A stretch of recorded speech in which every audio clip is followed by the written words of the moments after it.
Kongo ya tata ya mwana pe molimo santu tokozwa lisusu ba Biblia na biso pona botanga ya mbala misatu pona baye reta totanga ki déjà mikanda mibale totanga ki yambo na mokanda ya Psaume chapitre 13 verset 1 à 6 mibeko tozwa ki na mokanda ya Deutéronome chapitre 5 1 à 21 nde sika oyo tokofungola mokanda na biso tokotanga na mokanda ya Matthieu chapitre 26 verset 51 à 56 tolobi tokotanga na mokanda ya Matthieu 26 51 à 56 soki tomoni etangi ezali boye motu ya mokanda ezali arrestation de Jésus tokotanga na kumba tata mona pe mon centre. Et voici un de ceux qui étaient avec Jésus étendit la main et tira son épée, il frappa le serviteur du souverain sacrificateur et lui emporta l'oreille. Alors Jésus lui dit, remets ton épée à sa place, car tous ceux qui prendront l'épée périront par l'épée. Penses-tu que je ne puisse pas invoquer mon Père qui me donnerait à l'instant plus de 12 légions d'anges? Comment donc s'accompliraient les Écritures d'après lesquelles il doit être ainsi? En ce moment, Jésus dit à la foule, vous êtes venus comme après un brigand, avec des épées et des bâtons pour vous emparer de moi. J'étais tous les jours parmi vous, j'étais tous les jours assis parmi vous, enseignant dans le temple, et vous ne m'avez pas saisi. Mais tout cela est arrivé afin que les écrits des prophètes fussent accomplis. Tout ceci n'a pas tata mon appel mon numéro. Amen. Tout le monde est là. Tout le monde est là. Na kumbu ya tata ya mon appel mon numéro. Tata nzambe ikolo isu tata mon numéro. Tout le monde tout le monde tondi motondi papa doba televiso utatongo kina bikoyo. Lelo mokolo ya yenga biso bana bayo toye isika oyo natina kolesa molimo ma biso ngai muumbu na yo bokonami eponameli ngai mokolo ya lelo po ete nazala interprète ya kopesa malako mayo epai ya bana na yo oyo bayebi sika oyo papa ngai lisusu liboso na yo bomele motu pamba masumu na ngai papa ezali lokola moto oyo akokangaka mazita na singa lizita moko na singa ezali lokola masumu oyo na kosalaka kasi nasengi ete sukola ngai libisa ngai pesa maloba na monoko na ngai napesa bana bayo pamba te mokolo moko ya pasi kozali kozela biso na mokolo wana bakotuna biso ese toyokaki ese tobongolaki motema ku tobongolaki te yango tosengi ete papa dispose mitema ya bana bayo pour que ma etokozwa etam sabomo ina biso na komba tata mona pe moni mosantu amen na kombo ya tata mona pe moni mosantu lelo tozali le 2 juin sanza o de koti ya juin ezali sanza o ezali na événement surtout na lingomba eyebete na sima mikolo moke tokozala mokolo le 6 juin oyo ezali mokolo ya envahissement ya ville sainte nkamba na nouvelle Jérusalem nde na suka ya sanza oyo ekozala mokolo oyo bonsomi epesamaki na mboka Congo tolobeli yango parce que ezali parmi ba cause oyo bitumba papa Simo Kimbangu abomaki ayelaki na mokili ezalaki ya kosikola to kolibere poso mwindu oyo ngai na tozali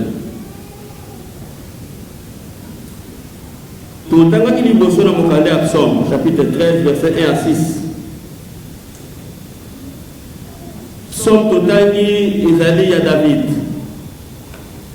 Psaume ezali banzembo oyo bakoko na biso bana Israel babandaki koyemba mpona kosambela kokumisa tata nzambe to mpona kolela na kati ya bapsaume wana ezalaki compose ndenge toyebeli yango na ntina ngonga tokokota makasi na historique na yango te mais toyebi David akomaki, Asaph akomaki, bana Kora bakomaki, Salomon akomaki, pe ba inconnu to bato mosusu bazalaki lokola ba mama bakomaki, mais lokola basi bazalaki mingi na tango wana na considération te bakombo na bango etiamaki te, yango esalaki motu ya 150. Kasi oyo totangi mokola lelo ezali psaume de David. David akomaki psaume oyo na ntina ya libondeli. Ezali psaume moko asalaki yango na ntina ya kosambela epai ya Tata Nzambe. Ye alobi nini na psaume oyo? Azali kotuna Tata Nzambe kino mokolo nini Tata Nzambe pasi na ngai kosila, kino mokolo nini molimo na ngai ekozala ya kotungisama. Azali kolela pamba te azali na pasi, amoni ete soki nasengi epai Tata Nzambe te na kosenga epai ya nani? Tala banguna bazingi ngai kasi na kokende epai ya nani? Wana ezali kolela ya kuko na biso David. Batata ba mama ngai na yo taki mundimi soki tokomi na nkokoso posa na biso ekozalaka ete tozwa libiki, mais libiki na yo okozela yango epai ya nani?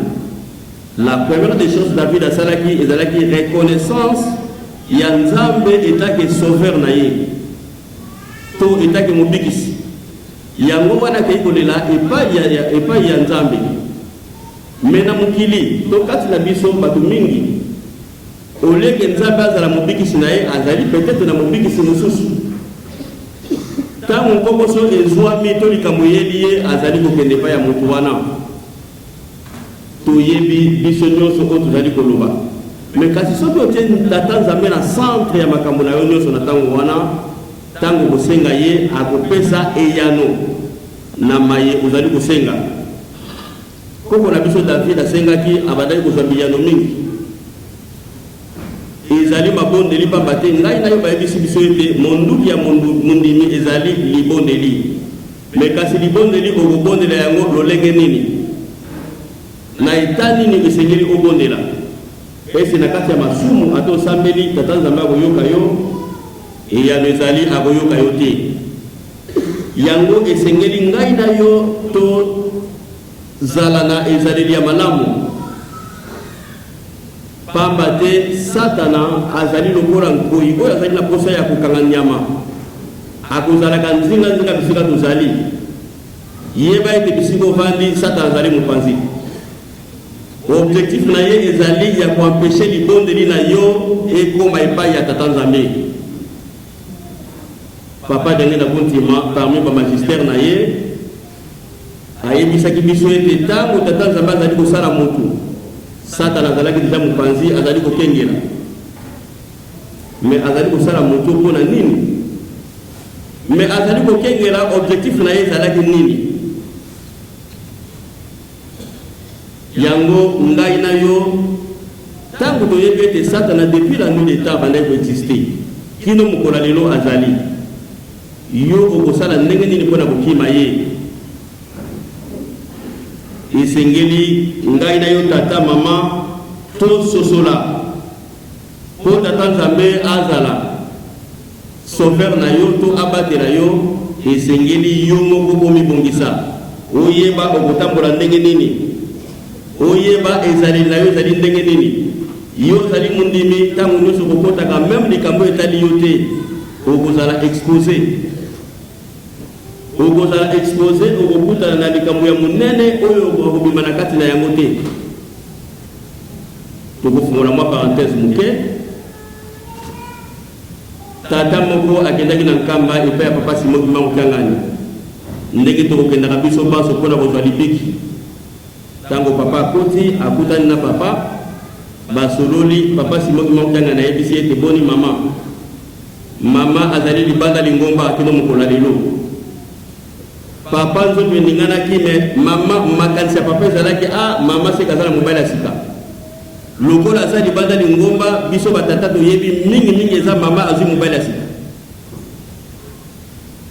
voyage to mobembo ya papa katalaki na nkamba azongi mbangu mpona kokende okutana na mama makambo nini osali mama niveau papa yebisa ngo osali bazali ngomba mpona nini okoki kosala ngai boye mama tocomprendre te mais papa nasali eloko te non si c'est comme ça tokokende epai ya papa na mokuse bakendaki na nkamba eluselemi epai ya papa papa simoki mbango kiangani ayebisi mama ozali libanda lingomba kende na mozole kende kotubela mama satandaki papa kolobaki mama yo bimaka na papa moko na bini bima numéro autant kende bala moko senga bolimbisi me papa yebisi ye kende na mozole sambela otubela koyeba mpona nini ozali libanda lingomba mama asambela azongi mbala mibale na epai ya papa papa alobi oza kaka libanda lingomba jusqu'à la 3e fois nde papa simoki mbangu kiangani abandi korafraîchir ye mémoire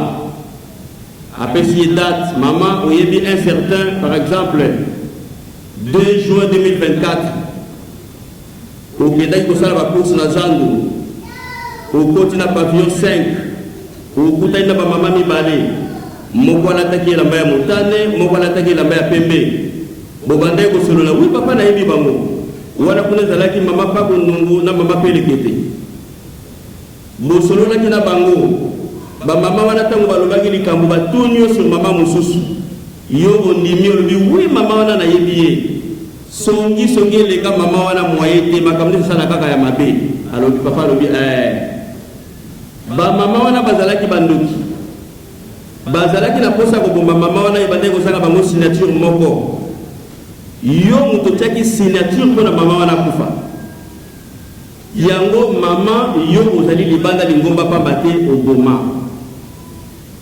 batata bamama mama wana azwi chance papa simoki mbangu kiangani arevele ye po ete abima bisika wana epesaki opportunité ya kosenga bolimbisi ngai na yo totie basignature boni mpona koboma bato ndenge tovandi awa na kati ya sala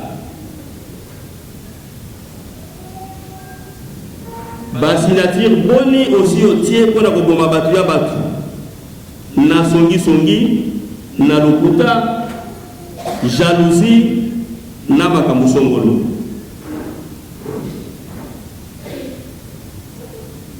yango esengeli ngai na yo tata mama mondimi mwana papa sa Saint-Ouen bongisa ezali na yo na nyonso tozali kosala toleki na mokanda ya Deutéronome. Nous avons lu dans le livre de Deutéronome 5, chapitre 1 jusqu'à 21, c'est le décalogue.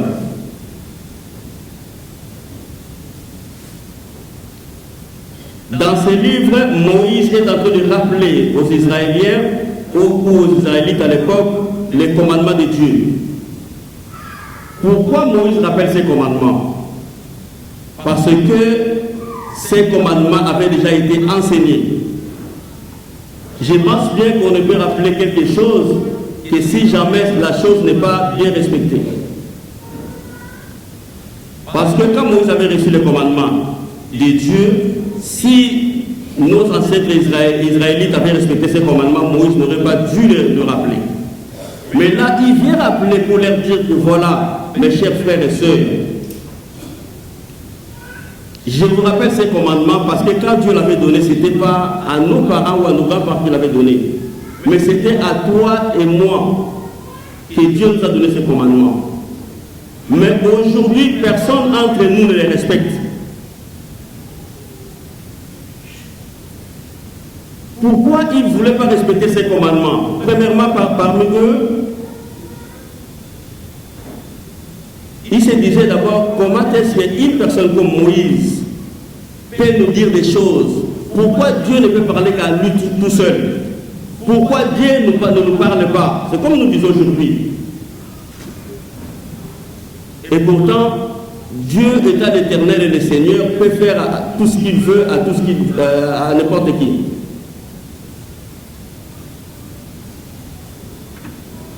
Déjà, quand le Seigneur voulait donner les commandements aux enfants d'Israël, quand il les avait appelés, Moïse était prudent.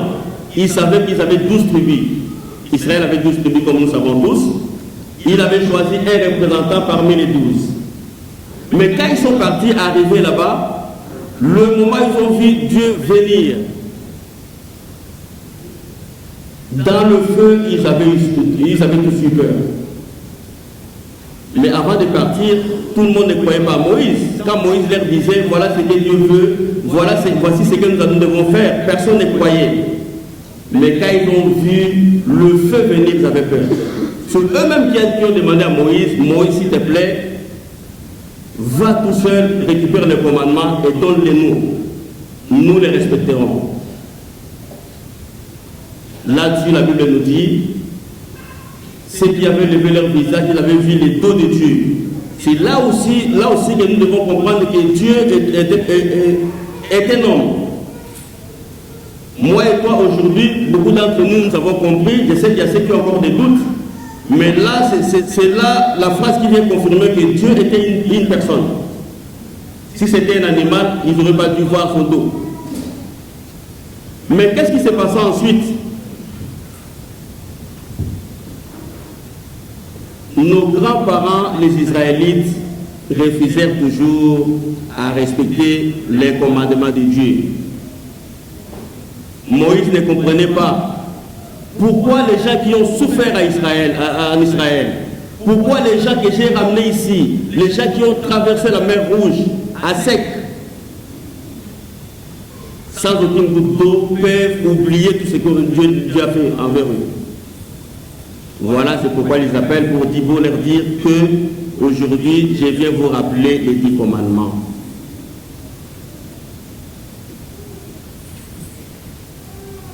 Nous, État de Kimbanguiste, fidèles de la paroisse de Paris Saint-Ouen,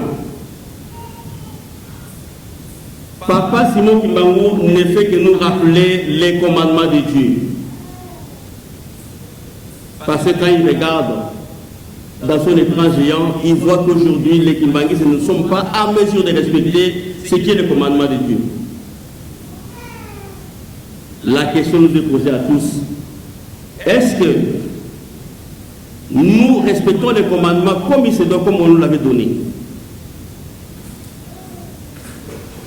État que Kimbanguiste, à part les 10 commandements, nous avons les préceptes, nous avons les interdits inaliénables, et nous avons des obligations inaliénables. Mais aujourd'hui, chacun de nous tire le peigne de son côté. Ceux qui sont dans la fornication, si jamais tu prêches la fornication, il est contre moi. Celui qui est sorcier, si jamais tu parles de la sorcellerie, cette personne, je pense, ne te saluera même plus jamais. Mais comment ça se fait? Et pourtant, la Bible nous enseigne très bien que tous les 600 000 Israélites de l'époque avaient tous péri. Pensons-nous que parmi les 600 000, il n'y avait pas, si je peux le dire, des bels hommes, des belles femmes qui avaient des valeurs. Il y avait toutes les catégories d'hommes à cette époque-là. Mais Dieu n'avait pas pitié d'eux. Sachant qu'aujourd'hui, si nous ne respectons pas, notre sort sera la mort. Il n'y a pas longtemps, Papa Simon Kimbangu nous a demandé de rappeler, nous avons tout suivi, même ici dans notre paroisse, on avait rappelé les commandements. Pourquoi il nous a demandé de faire ça? Si jamais nous respectons bien ces commandements, pourquoi Papa Simon Kimbangu pouvait nous demander de rappeler le commandement à tous les chrétiens? Et c'est dans toutes les paroisses kimbanguistes du monde entier qu'on avait rappelé ces commandements. La question se pose à chacun de nous. On ne condamne personne. Que chacun de nous puisse voir autour de lui comment est-ce qu'il marche. Comment il respecte ses commandements. Si jamais nous ne respectons pas ces commandements, il n'y a pas 10 000 chemins, sachant que nous allons mourir. Et la mort, ce n'est pas seulement mourir à la fin de sa vie. Notre âme peut déjà être morte depuis longtemps. Et du moment où ton esprit ou ton âme est déjà mort, tu peux prier comme tu veux, Dieu n'entendra pas ta prière. que chacun de nous puisse faire une introspection afin de se remettre sur les trois chemins. Tout le temps qui m'a à Matthieu chapitre 26. Mon candidat Matthieu chapitre 26 et le bel akibiso bokangami yankolo sumasia. Nkolo sumasia akangami pona nini? Akangami pambate ba sacrificateur oyo bazalaki na nzinga ya Kaif bamona ki ete esaleli na ye matei maye o azali koloba ezali contre bango soki tokoki kolobela ngo bongo bamoni ki azali ko blasphémer bamoni ke oyo azali koloba esepelisi bango te bazwi mokano ya kokanga ye. Mais bamane ko luka ouverture, comment faire pour mettre la main sur le Seigneur Jésus to kangela ndenge nini? Na kati ya bayeko liyankolo Yesu moko komona ezalaki Yuda, Judas Iscariote. Azeli mokolo moko nkolo Yesu akei kosala musala ndenga kosalaka mama moko yaki na malasi moko ya kitoko ya solo malamu.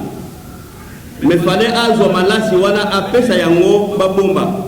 Mama wana mona que c'était mieux malasi wana asopela ngo kolo sur nzoto pour a honorer Yuda asepela kité babate lelo Yuda azalaki considéré le kola chargé à finance en quelque sorte.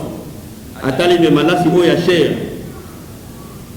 Fallait tozwa yango to bomba. To koyi koteka mbongo wana to kosalisa babola. Mais comment mon conjoint ko sala bongo le Yuda a se permetaki ko kende ko kutana na ba souverain sacrificateur na bureau ya Kaif pour na ko proposer bango ngai na za la possibilité na yebete bozali ko luka ko boma to ko kanga mo konsena ngai mais ngai na ko pesa bino ye boko pesa ngai nini bango balobi to kopesa yo 30 pièces ya mbongo na bango ba tata ba mama nkolo Yesu atei bandimi na ye ke mikolo ebelemi baye kolina ye pardon ngai bakokanga ngai mais kasi tango bakokanga ngai yebisi bango mai koleka pamba te accomplissement ya malako tata nzabi pe salama nde bisika o to kotanga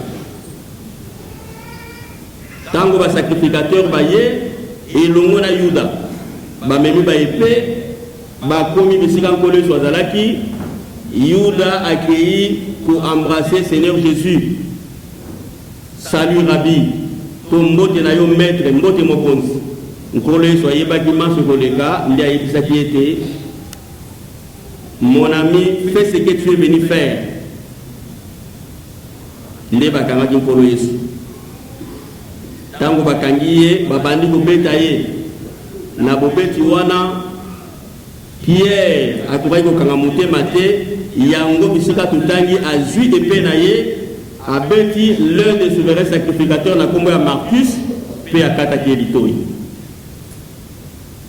nkolo Yesu asimbi litoi ya Marcus azongisi yango ayebisi Pierre zongisa epée na yo bisika ezali pamba te oyo akoboma na mbeli ye pe bakoboma ye na mbeli batata ba mama litei oyo elingi koloba nini ezali facile et simple ezali licécité ezali eloko oyo esalamaki physiquement pamba te mutu mpenza azwaki mbeli akati litoi ya moto bazongisi yango ezali licécité mpona to comprendre yango te eza facile à comprendre. Mais tant que vous avez nkolo Yesu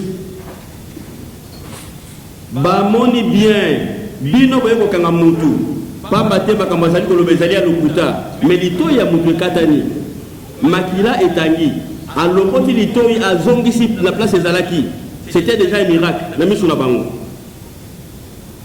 mais lokola esengelaki maloba ya tata nzambe ekokisama bazalaki na makanisité ya koloba ete mutu oyo toye kokanga pamba te tolobi azali mutu ya mobulu tout le monde miracle à sali toti kaye c'est que alors ça va miracle mais bazalaki innobilé par l'accomplissement des écritures bazalaki obligé ya kokanga nkolo Yesu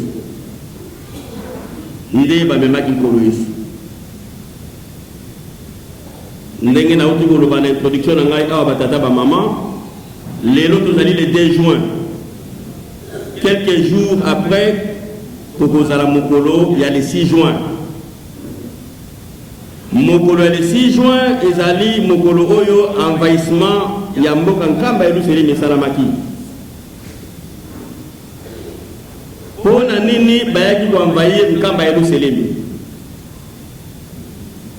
nini esalamaki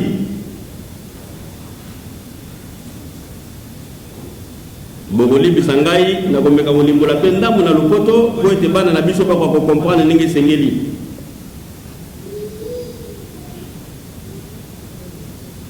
comme je disais tout à l'heure dans 4 jours nous serons le 6 juin. Le 6 juin 2021 il y avait un événement qui s'était passé en Kamba, Nouvelle-Jérusalem. C'était l'envahissement de la ville sainte. Pourquoi la ville sainte a été envahie?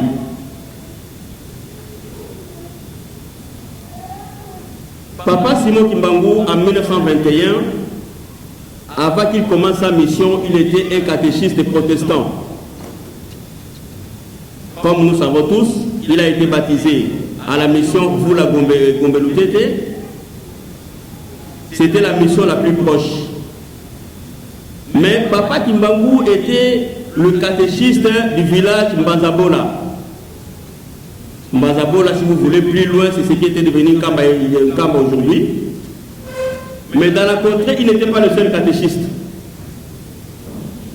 Il y avait un papa qui s'appelait Papa Mvola, lui il était catéchiste aussi, mais il habitait le village Lukengo.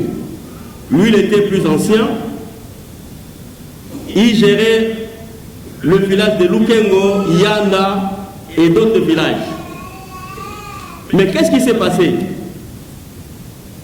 Quand le Seigneur Jésus-Christ a donné la mission à Papa Simon Kimbangu a commencé à guérir le malade, à ressusciter les morts ou à faire tous les miracles possibles qu'il faisait. La première des personnes parmi le catéchiste, ils croyaient tous en Jésus-Christ. Parmi le catéchiste qui était dans la contrée, Papa Simon Kimbangu était parti raconter à Papa Voilà l'histoire. Il lui a dit, voilà, écoute, Seigneur Jésus-Christ m'a donné une mission. Et la mission qu'il m'a offerte, c'est de faire son travail. C'est pour ça que je suis en train de guérir, je suis en train de ressusciter les morts. Tout ça, je le fais à son nom. Mais Papa Mvola n'était pas content. Il s'est dit, mais regarde-moi celui-là. Moi, je suis plus âgé que toi, je suis plus expérimenté que toi. Je suis un catéchiste aguerri, si je peux le dire comme ça. Mais Seigneur Jésus-Christ ne viendra pas me consulter, c'est toi qui donneras la mission. Directement, il s'est rendu à la mission Vula pour aller balancer, pour accuser Papa Simon Kimbangu. Il arrive là-bas, il accuse Papa Simon Kimbangu de vouloir manipuler le chrétien protestant de l'époque. C'était protestant et catholique. Il dit au colon, écoutez, Kimbangu est venu me voir, voici ce qu'il m'a dit, il balance toute l'histoire. Mais à l'époque, le révérend Jennings, qui était à Vula, l'avait négligé, il n'avait pas compris l'histoire.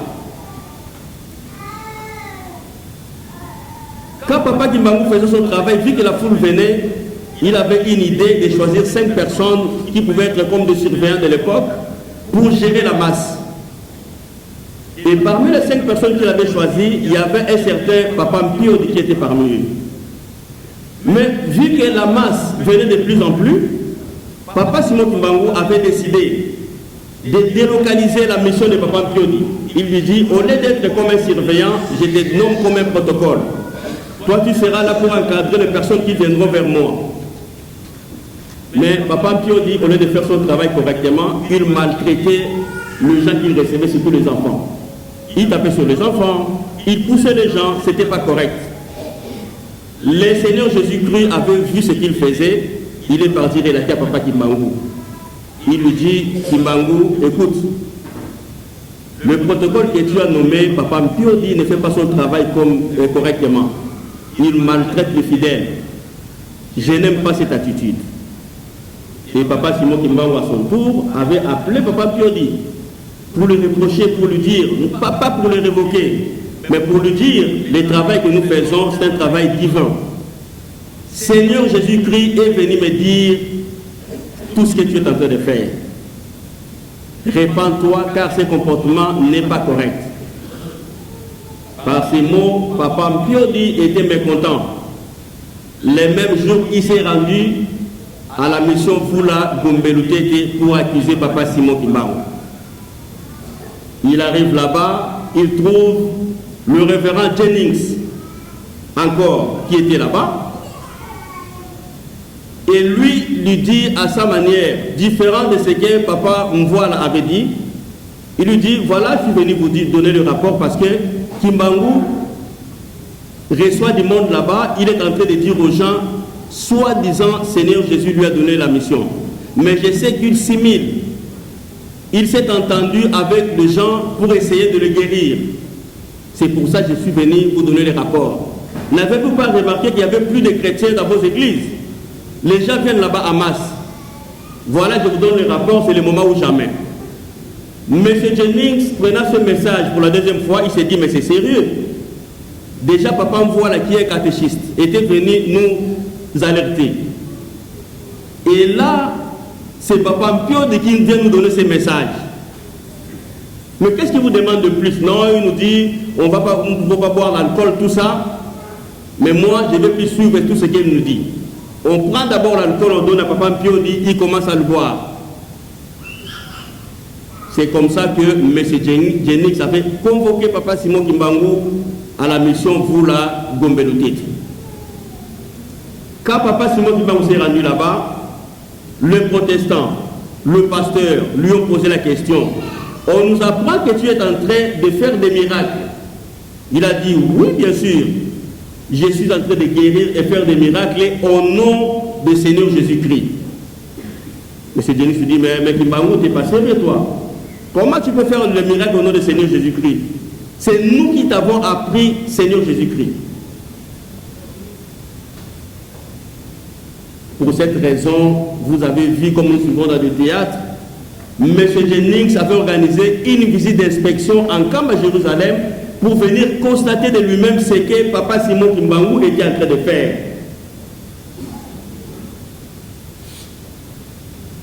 Quand il est venu en Kamba, évidemment, il a vu Papa Simon Kimbangu en train de guérir, en train de faire des divers miracles. Mais il s'est dit, mais si Kimbangu le fait, moi aussi je peux le faire. Il a demandé qu'on amène un handicapé qui était à côté. Et tiens, monsieur, viens. Le monsieur était venu. Il lui dit, lève-toi au nom du Seigneur Jésus-Christ. L'handicapé était toujours sur place. Lève-toi au nom du Seigneur Jésus-Christ. L'handicapé était toujours sur place. Pour lui, il pensait que ce que Papa Mpiodi l'avait dit, c'était vraiment des choses entendues. C'est comme ça que Papa Simon Kimbangu avait guéri cet handicapé au nom de Jésus-Christ et cette personne avait marché. Je crois que nos frères et sœurs de GTK nous ont déjà fait cette scénette ici. Mais l'histoire, c'était comme ça. M. Jennings est rentré à Gombelutete. Dans son rapport, il avait bien mentionné qu'il a vu le miracle que Papa Simon Kimbangu avait fait. Mais par contre, comme à l'époque, il n'y avait pas que des missionnaires, il y avait aussi des catholiques. Quand le message est arrivé à Gombe Matadi, les catholiques ont constaté que c'était dangereux pour eux, parce que les églises étaient vidées. C'est comme ça qu'ils avaient envoyé le message jusqu'à Mbazangungu. Et à partir de Mbazangungu, on avait diligenté ou envoyé d'urgence les colonels Morel pour venir en Kamba le 6 juin. Batata ba maman. Tolandi moi détail histoire nenge et bandaki nenge salamaki. Papa Simon Kimbangu pardon bisika zalaki ayeba qui déjà été bakoya ko kangaye. Aitei déjà ayebisi batu ke ngai bakoya kokanga ngai, mais soki batu baye kokanga ngai mutu moko asala eloko te oyo amoni ka kokite zonga na mboka na yo. Soko moni oza mutema makasi ya makambo koleka te, soit bima na nkamba kende bisika mosusu. Ndenge toyebi l'histoire ndenge elekaki, Colonel Morel na basoda nyonso baye kokoma na mboka nkamba eluselemi po bakanga papa Simon Kimbangu. Bakoti fulu ya bato ebele, balobi bapanza bango fulu baboyaki. Toyebi ba policier bakozalaka na munduki, balobi to beta munduki likolo pona ko dissuader batu bapanzana. Mais soki babeti munduki mai ezali kobima. Kasi tata moko oya boye koyoka mate ya papa Simon Kimbangu, ndenge asengaki ete mutu amoni kazali mutema mukuse alungwa tata wana alungwa kite na kanda wana azwi libanga abambi policier azuki makila etangi. Toyebi batu bakosimbaka mundoki soki kande yeli ye akoninga a réagir, nde azwaki mundoki na ye abeti ebomi mwana ya mama moko azalaki na mokongo. Comme par hasard mwana wana azalaki mwana kasi ya tata abambaki libanga. Papa Simon Kimbangu banjelu baye bazwiye ndenge bamemaki ye ti bakei kobomba ye na kote ya Kendolo. Akendaki kokoya kuna na tango na toyebi mama Mwilu na papa Simon Kimbangu akendaki kotika bango deja na mboka na Tadi. Batata ba mama to raconter histoire ya nkolo Yesu ndenge bakangaki ye, to pesi histoire ya papa Simon Kimbangu ndenge bakendaki kofunda ye ti ndenge bayaki na kata mboka nkamba ya Luselemi bakangi papa Simon Kimbangu. Mais ye a s'échappé, bakangaki batu mususu. Par exemple maman Mbonga Thérèse bakangaki bamemaki ye papa Johnny Mayanga. Mais elingi koloba nini? Parmi acteurs oya histoire totangi awa na tango ya nkolo Yesu totangi acteurs bazalaki lokola ba souverain sacrificateur, totangi Yuda oyo ba contribuaki po bakanga nkolo Yesu. Et pas une ambition de autant peu acteur. Tout le monde dans la révérend Jennings, tout le monde dans la tata voilà, tous allés na papa Mpiodi, na commandant Morel. Ngai na yo lelo bandimi ya papa Simon Kimbangu. Bazali côté ya biso bolingo. Bazali côté ya biso mibeko kolingana entre biso. Moto soka lingani na moninga akosala ye mabete. Soki olingani na moninga na yo kovanda ye mupanzi okofunda yete. Mais histoire na biso ezali koloba papa Simon Kimbangu bafundi ye po kaka na jalousie. Papa mvoala vo jalousie mutesali ye koma ye ngana zalaki catéchiste bandakala. Ngai nkolo so visiter ngai take de visiter mutu akomisika akayi kofunda ba basango. Mais ayebite azali kofunda ndeko na ye. Bino moko botala papa Mpioni. Mosala oyo bapesi yo osala ezali mosala ya tata Nzambe ozali kosala yango ndenge elongobani te. Mais olingi bapesa yo tolite, olingi balobela yo te. Papa Mpioni akei kofunda papa Simon Kimbangu. Ba missionnaire baye kokanga papa Simon Kimbangu. Mais batu bo bafundi ye bazalaki banani. Na tango wana église Kimbangi ezalaki te, mais to ko bazalaki ba Kimbangi en quelque sorte. Bazalaki bato bazalaki ba proche à papa Simon Kimbangu. Mais bazui makanisa kofunda ye po bakanga ye. Pour une petite histoire, papa Mpioni a zelaki dernier jugement pour que de kokota na lifelo. Jugement na esalamaki awa akufaki 2 fois.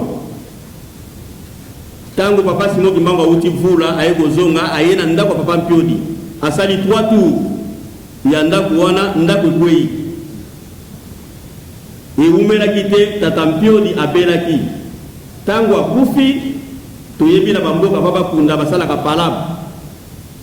palabre esalama te kake ebeta na ebembe tumba ebembe papa Mpioli akotali felo nzoto na ye etumba masake bakunda ye awa na mokili oyo soki tolingi toyeba mingi tokotanga histoire du kimbangisme tokomona makambo papa Diangenga aloba mpona makambo oyo elingi koloba ete ngai na yo ndenge tovandi awa tata mama batata Mpioli toza combien ndenge tovandi awa bapapa Mvoala toza combien na bamama Mvoala na bamama Mpioli toza combien awa Colonel Morel oyo apesa maki ndingisa ya okanga papa Simon Kimbangu awa toza te kati na biso awa to révérend Jennings malgré omoni na yo miracle na misu omoni ke koka oyo yo lingi kotelemisa esimbi te batelemisi ye mais oke quand même kosala rapport mpona kolobaki mutu wana azobebisa makambo bato abongo tomoni miracle awa ndenge basaleli biso tomoni yango biso moko masibi ndenge tokolobaka mais tozali kokontinue kosala baninga mabe awa ata moko toza te tokobongwana mokolo nini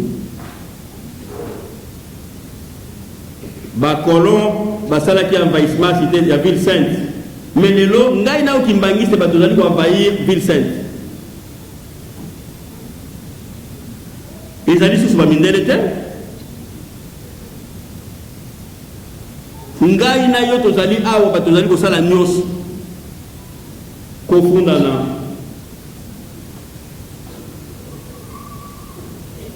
misala mabe kotongana omoni moninga aza na pasi susi na yo ezali azala so na pasi ya koleka moninga aza na mokanda te lokola opesaki ye mokanda asala mbongo wana mpona kozwanga ekomi lokola ya kokabela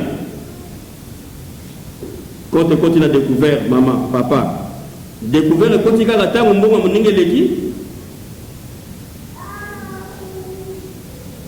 bongo yo na place wana oza nani soki oza no papa Mpioli te oza na yo papa Mvoala te oza na yo Jennings te oza nani Angelou ubi ozali nani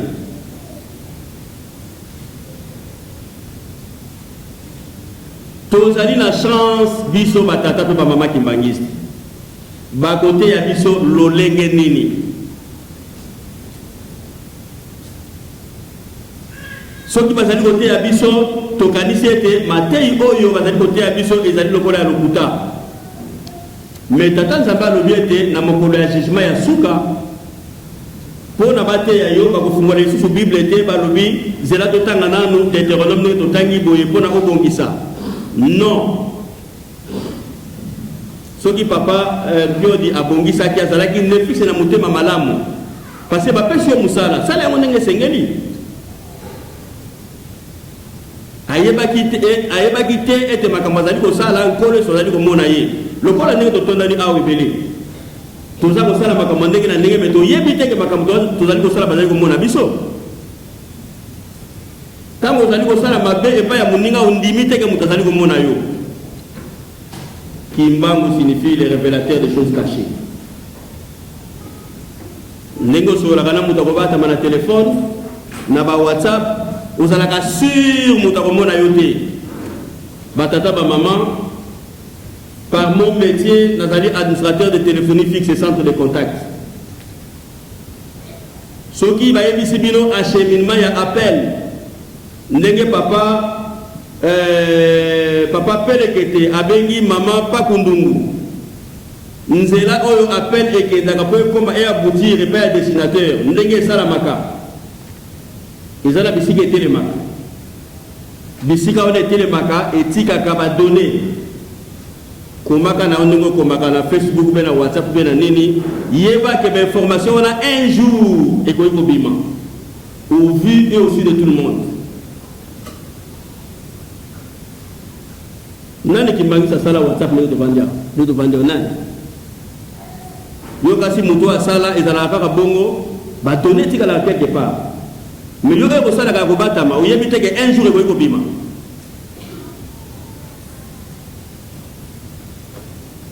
kaka moi parenthèse muke mikolo lekaki muke mikolo lekaki ezali na mairie moko kaka la Île-de-France ndenge toyoka bakolobaka ke bapirataka badonné basalaka boye mairie wana bapirataka badonné, c'est-à-dire que bato ya mayele mabe oyo bayebi informatique mwa makasi bakoti bayibi bainformation ekombaki na Facebook otali yo papa kingandi mama kingandi omoni identité na nyonso bapublie yango na internet mais yo oyebi te ekomi kuna ndenge nini parce que il y a le faille de sécurité yo ndenge obengaka na téléphone otonga na yo yebake il y a le faille de sécurité et bafaille wana mokolo kosalamela yo kolela koma papa Simon Kimbangu te parce que aza déjà contre makambo tosala biso lelaka papa Simon kolela koma papa Simon te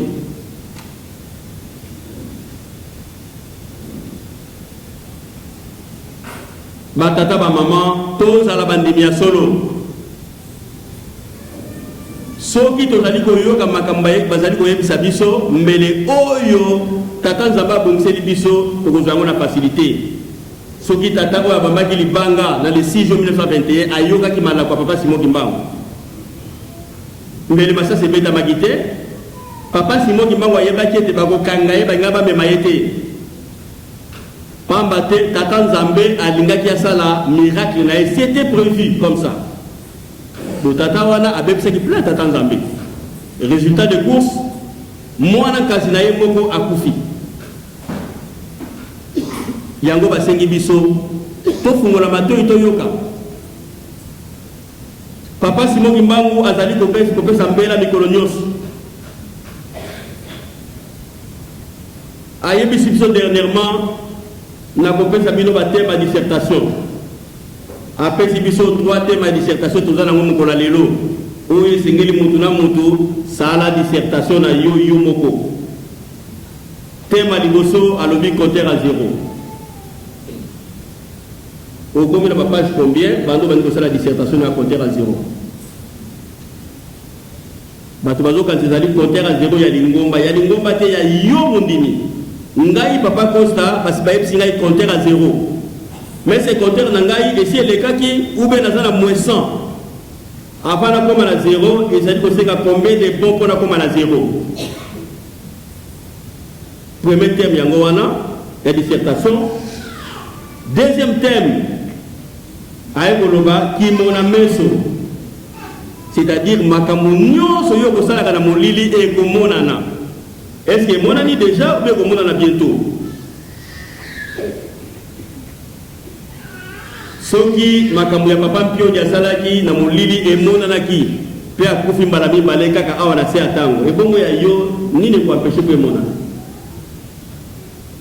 ndete mamisatu ayebisi biso fini la récréation batata ba maman biso no sur les gars na bande de l'école la récré qu'est-ce qu'on fait pendant la récréation d'atango ya kozana détache ya kosakana papa Simon Kimbangu tanga na moni de ngai na yo to sakani mingi tala ne de ko sepela na récréation kimamba ndongo lingi beta soki jeune ndongo lingi na récréation mais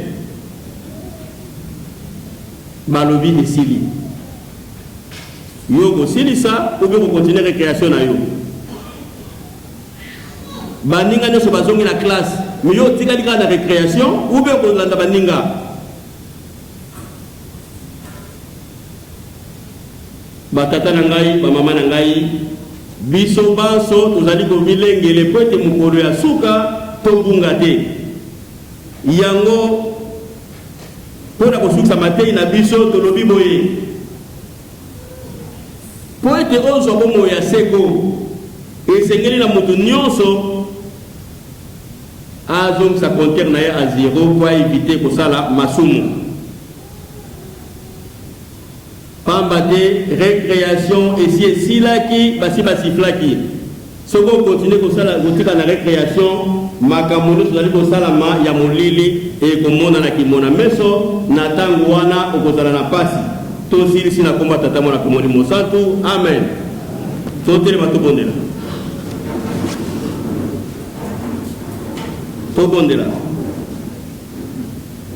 tata na beto kile zulu bika bantu kukumisa zina nange bika kifumo nange kwiza bika luzolo nange kusalama na mtoto moso na zulu pesa beto maja na beto ya bilumo nyonso kunata beto na mpukumona ve kasi lolula mbina beto kadi kifumo kere yange yamvu na zina tata ya mwana cha mpeve santu amen tusingize mabatu nyonso